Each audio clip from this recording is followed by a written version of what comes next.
Okay. Hello to all. Thank you very much for joining our session. So this is Aleksander. I'm Maciej. And we'll do our best to manage everything in time, so then you will not have to wait in long queues for lunch. So the session is about silent techniques used by APT Group before Olympic Games. And before we go directly to the subject, which will be covered by Aleksander, we just want to present something from our perspective. So we do this session just to inspire you, but naturally it is your own duty to go to the organizations and, based on the inspiration, improve something internally. So I don't know whether you know, we are supporting Olympic Games for some time, personally since the year 2018. And why it will be discussed in a moment. But for your information, the history of cyber attacks on Olympic Games is pretty interesting. So a lot of fake websites, selling tickets or selling T-shirts or other gifts on the Facebook or the other websites. We had also some cases of reconnaissance in London, DDoS attacks during the Rio, but the one which is the most interesting, which changed our approach, and when we were engaged, was Olympic Destroyer, malware, sophisticated one created by APT Group, which targeted Winter Games in 2018.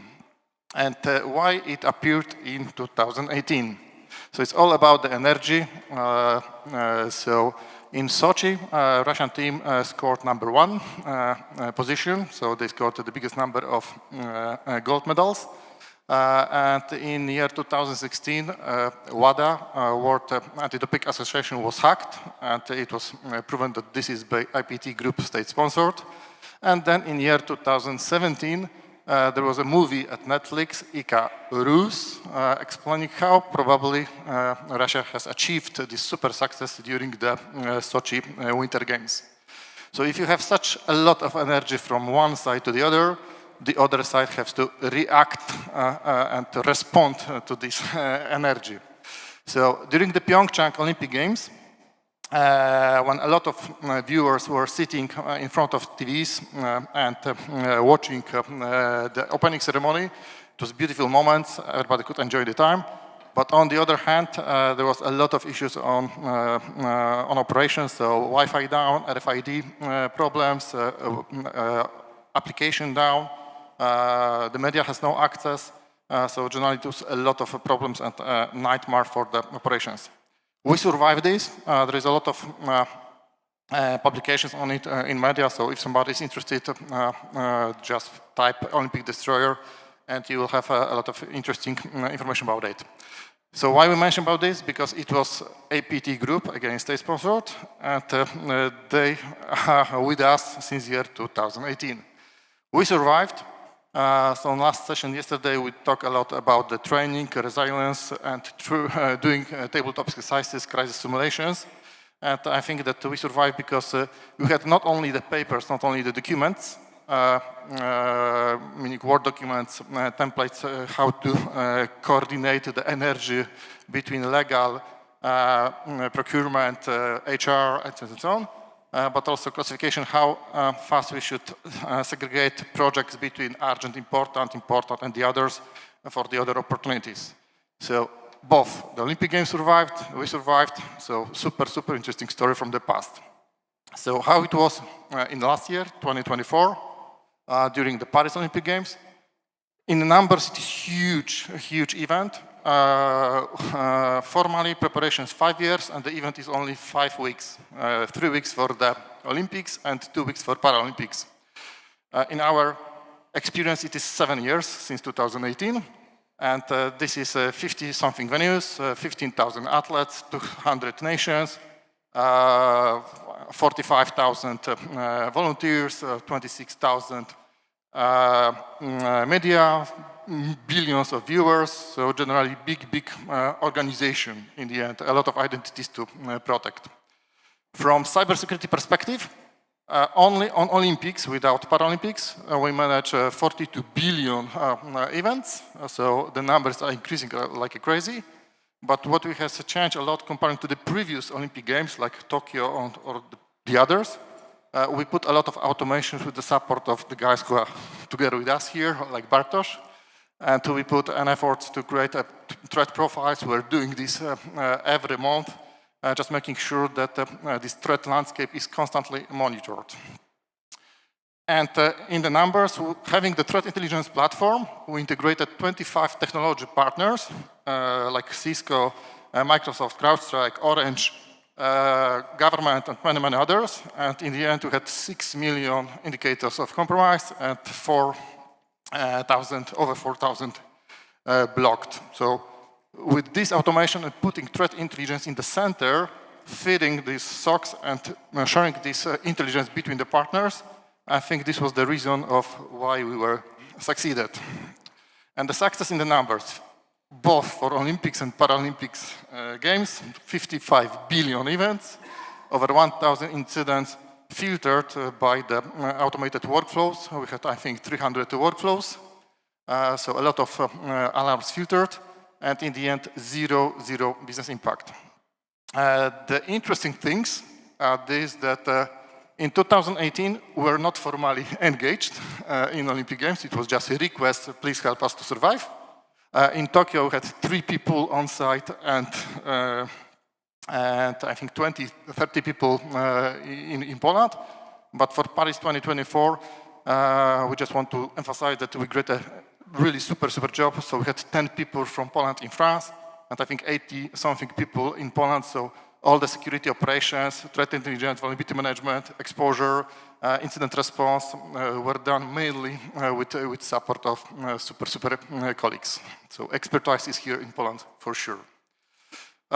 This is the area of services which we covered. So from protecting everything, cloud, network, mail, identities, and so on. From the operations detection, having XDR, MDR, EDR, then having incident response for the identify. We had not only threat intelligence, vulnerability management, but also we had the pen testing, red teaming, series of them, just to make sure that we have full picture.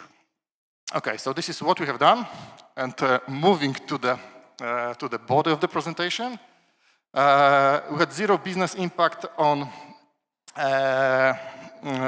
us, but there was a lot of impact on partners. So as you see on the picture, there was a reconnaissance in March on one of the companies. Then it was a ransomware on one of the companies which was acquired by big IT provider. We had spear phishing from the Ministry of Sport from France. Then we had sabotage of French network rail, which is the main provider of internet, also to many entities. Just before opening ceremony, end of July, we had one insider threat identified on our lures. And then during the Olympic Games, as you see, we had a compromised ransomware on the French Olympic Committee, which is totally separate organization from the Paris 2024. We had ransomware on the Museum Grand Palais, which was hosting the events like Taekwondo or Szermierka, I forget the name. Fencing. Fencing. And hackers having successfully attacked these 2 organizations, they wanted to have money from us. So we managed this energy, and we naturally paid nothing because there was no logical or physical connection.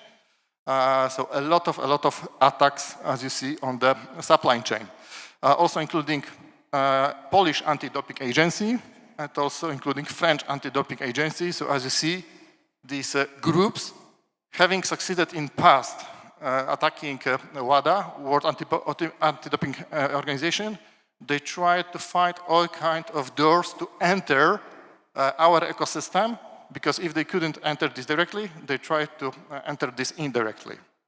And even during the Paralympics, we had some DDoS attacks. Okay, so for you, today we have one subject, which is silent techniques, used by APT Group in last year. For the future conferences, we also plan to organize some subjects, which is in the bottom corner, how to play with the hackers when they claim that they hacked you. But for now, let's switch to the subject of today. Thanks, Maciej. Okay, hello everyone. First of all, because it's a live session, so after the session, during the free time out of the record, we can share a little bit more sexy, juicy stuff from Olympic Games to identify a couple of technicals and also geopolitical facts standing behind those numbers, but not only what Maciej already mentioned. We are with the Olympic Games since long time, since VADA big incident that was mentioned at the beginning. Yeah, but today we would like to go with you and take you into the journey of anatomy of the one attack that happened during the preparation to the Olympic Games. Summer Olympic Games started in summertime. The attack happens in the beginning of the year. And before that, we prepared a little bit, story, just to explain to you that there is a couple of chapters. We have all experts here, so I don't need to explain that is that's a cyber kill chain. And the story, the book that I'm sharing with you will be chapterized by those steps. Also, I will try to show you each step of the attack and compare to the global trends that we observe, because our company contribute to the Verizon initiative, the data breach incident response report that they issue every year, collecting from the companies like ours, from the teams like ours. So when we provide the incident response statistics and try to measure some trends. Yeah. Okay, so we will start with the prologue and I'll try to keep it a little bit interactive and start with the question to you. What is the most emerging cyber threat? What is your opinion? And you don't need to go with the microphone, just shout, just yell. What do you think? Go ahead. What? Phishing. More. Quantum. Ransomware. More, okay. We are on the cybersecurity conference. Supply chain, okay. Usually I also heard everything is good, because this is the question which I would say every answer is correct. Usually I also hear, especially from our customers, AI. But let's start with those trends that I promised to you. Yeah, that's the quite fresh report, the recent ones from the 2025. And as you can see, they categorize this, or they categorize the patterns in the breaches over the time in this follow categories, where we see the three still most important, or still the biggest ones: on system intrusion, social engineering, and miscellaneous errors. As you can see, ransomware, pretexting, and all I would say components of those categories you can check later on in this report, but that's the reality. So some of the answers are already correct, but one also the one of the answers that I haven't heard: human. So we are only human after all, and still you can see that it's going down, but 60% of the breaches, or the causes of the breaches, are caused by people, by our employees. Yeah, still the biggest threat in the company. Yeah, but my question, and that was, I heard one correct answer, at least to my thesis that I put at the beginning. What was the most emerging threat that we need to face as a cybersecurity experts? Coming the conclusion from the report is supply chain attack. Yeah? Indeed, that today we don't have a silver bullet solution for such attack. It's a complex, I would say, project for that. Yeah, and here you have statistics for the 2024. You see how the growth, the pace is quite huge. And for today, so for the 2025. Verizon even changed that there's no longer supply chain attack, it's just a third party. interconnection and is growing rapidly. Why am I mentioning this? Because our story is about supply chain attack. Yeah? Maciej mentioned Paris 2024 showed the different technology partners that we integrated to properly digest, to properly use threat intelligence. It was 25 technology partners. But the partners, the suppliers for the Olympic Games, for the event was number that we don't even know, for sure more than 100, because that was the suppliers for the organizer, for the community organizing the Olympic Games, but there was also governmental institution and their suppliers. And moreover, the structure of the Paris 2024 was that each event, each venue, we call this venue, had the flexibility to select the partners to organize the local IT infrastructure and cybersecurity. So why am I mentioning this? Because now we have an ecosystem of multiple dots, aka a big potential for the supply chain attack.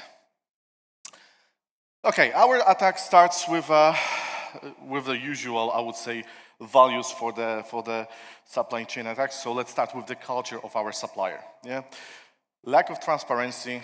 Checked, I think.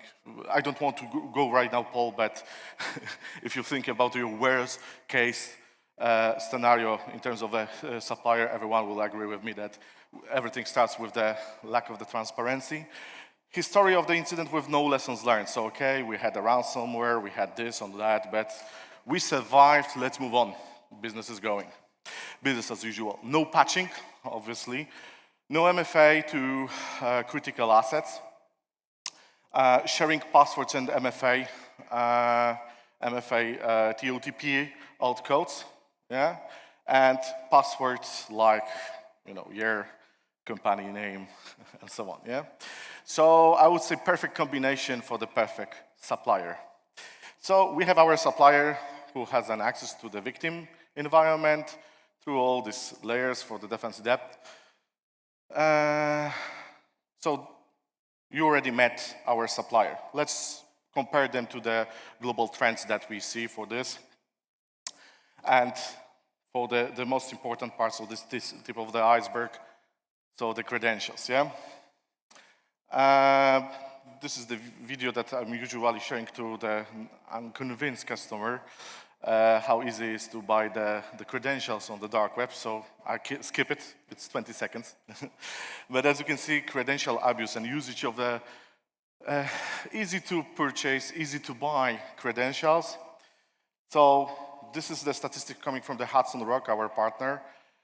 Currently there is an offer of over 31 million compromised machine to buy, or around 4.7 million compromised users to purchase for a couple of bucks to use for the attack, yeah, to move further with the objectives.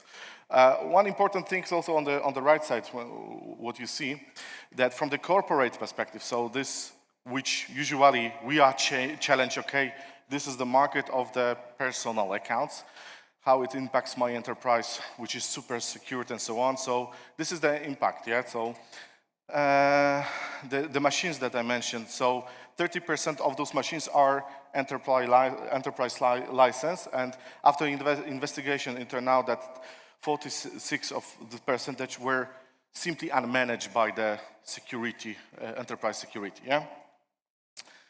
And of course, use of stolen credential, as you can see, high number. Okay, we are moving back to the story of our attack delivery. So we know that we had a super perfect example for the supplier. Let's see how they manage to jump to the victim. Okay, we have a supplier environment where we have a VPN, the VPN access. Our attackers came, of course, from the open VPNs like Mulvat and so on, so with the kind of an anonymization. They jump to the supplier environment through day one, super protected with one password VPN solution. And what we observed, because we were able to investigate the logs of our suppliers, that they came with the 85 accounts to test. So collected already from the dark web, from the different sources, previous attacks and so on. Tested 85 accounts. Out of these 85 accounts, 10 passwords matched. So they had the correct passwords. And out of these 10, 2 also with MFA bypass. So they were also able to obtain MFA code to access the victim environment. Okay, so now it's the question why they managed to bypass MFA. That was one of I would say game changer for our CISO, for our management. Okay, because you know how CISO usually works. They have a strategy, implement some solution, convincing the budget owners and so on to have the solution already in place. And MFA still is one of the best advisory that's coming even from this conference to protect your environment. But yet, with this protection, the adversary was able to bypass this protection. Yeah? It turned out that our supplier, during the registration of the account of the second factor, took the print script of the QR codes and shared among the team of the supplier. Yeah? So once you have this QR code, you can multiply your second factor authenticator, and it will always generate one code. That's I would say, by design of a TOTP mechanism of MFA. Okay, so using these two accounts, the attacker was able to go to the victim. Before we go to the next step of the attack, again, just have a look on the statistics, on the global trends. Credential stuffing, one of the highest statistic, and as you can see on the right side, web application infrastructure, top of the I would say the vectors to test the credentials. Yeah. Moving further, exploitation and installation. So we are moving to the part to how they logged into the environment. They jumped to the staging environment based on the Azure Virtual Desktop environment, AVD, to perform a couple of things. Yeah? Again, this is the real case, so that's the real steps. Coming from, as you can see, some of them will coming from the CrowdStrike, some of them will coming from the Microsoft Defender. First, just check, okay, who am I? I need to verify. I need to verify my privileges, the role of my accounts, and so on. After that, they use CSVDE, which is the lolbean, yeah, living on a lot binary and scripts. Funny thing is, because this is, if I remember correctly, CSVDE is coming. This is the lolbean that is installed on the certification authority implementation of Windows. But they came with this binary, legit one, binary deployed on the machine to, of course, to do what? To perform what? Reconnaissance of the domain. So take the dump of all accounts from the LDAP structure, of course, without passwords and so on, but just to have a clear picture and visibility on the whole structure of the domain. And of course, most important, sensitive accounts. Okay, after that, they prepared to the lateral movement. So RDP plus ping to verify where they can jump to the next hop, where they can move. They came with, based on the previous reconnaissance and some information with the particular address where they would like to go further. Of course, it failed. Next one, of course, the old-fashioned Active Directory to verify, so to see everything what is in the sysvol, in the GPOs, catalogs, to verify what they can check, what they can obtain. Of course, passwords in plain text, one of the TTP that might match this case. And in this case, as you can see, in the next step, they particularly opened one bat file, which is a config for the CrowdStrike agent. Yeah. Unluckily for them, it was just the configuration file, how to install the CrowdStrike without no password and so on. But maybe if the security of a victim was poor, they were able to obtain CrowdStrike to tamper, to disable.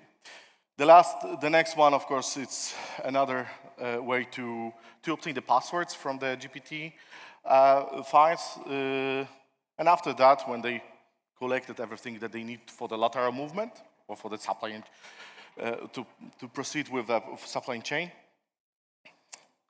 they started to testing everything that they collected. So they focused on their sensitive groups. It's usual. The funny thing is, because you see the domain admins, administrators, and all those that they checked, verified that might be sensitive. The funny thing is, and the first indicator for us doesn't work. Oh, sorry. The typo, they wanted to use group, not GROP. So we knew that we deal with a manual work of an adversary. All right, moving further, you see a lot of checking of a domain groups.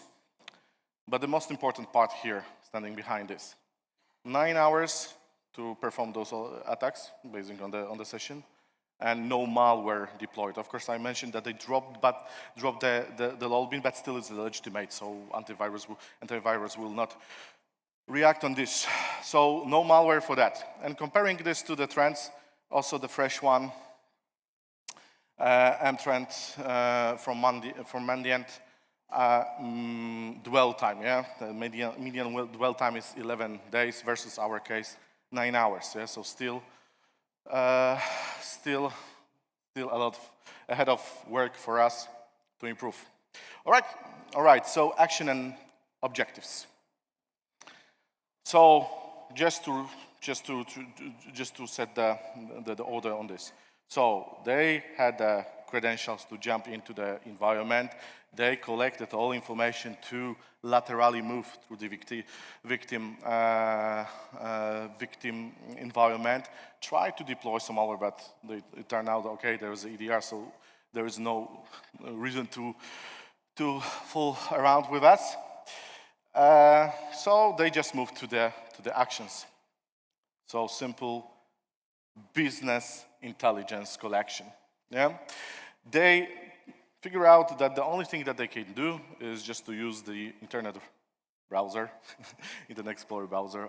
They opened this and they visited the SharePoint site, corporate SharePoint site, which usually has some public documentation, publicly available repository files. So what they started to check across this public, I would say, repository. First of all, they check the credentials. And you see the phrases that they used in the search bar to find the password with a different variation and so on. Quite known, yeah? But also they looked for the certificates machines. They looked for the KeePass, for the password vaults to dump. And also they were looking for the QR codes. Because if it worked for supplier, maybe in this environment, there will be also some genius to store the QR codes to share among the whole teams. Okay, of course, they failed on this. No security impact based on this aspect. So they moved to the area of the accounts. So you see, they looked literally for the administrators to find every document that has administrator. built-in domains, and of course, the previously discovered or collected groups they used to verify, to find more information in documentations and so on. Okay, then they switch their mindset to, okay, let's see what kind of a mechanism we have to access some environment. If in this isolated environment, secured, we cannot achieve our goals, so let's find if there is some information, how to log into the different ones. So you see RDP, you see VPN, you see Citrix. Those are phrases that they used. And the last part, the most juicy one, they started to collecting or started to find the information about the customers of the victim. Yeah? Customer list, cast list, customer, and one precise name of some customers. And we promise APT. So basing on the intelligence that we collected about the infrastructure of the adversaries, plus this manual works that we observe, and I would say the specific targets that they came to us, verify this with a national agency. We knew that is a national state adversary. I don't want to finger point on any nationality, but Slava Ukraine. Okay. Getting back to the trends.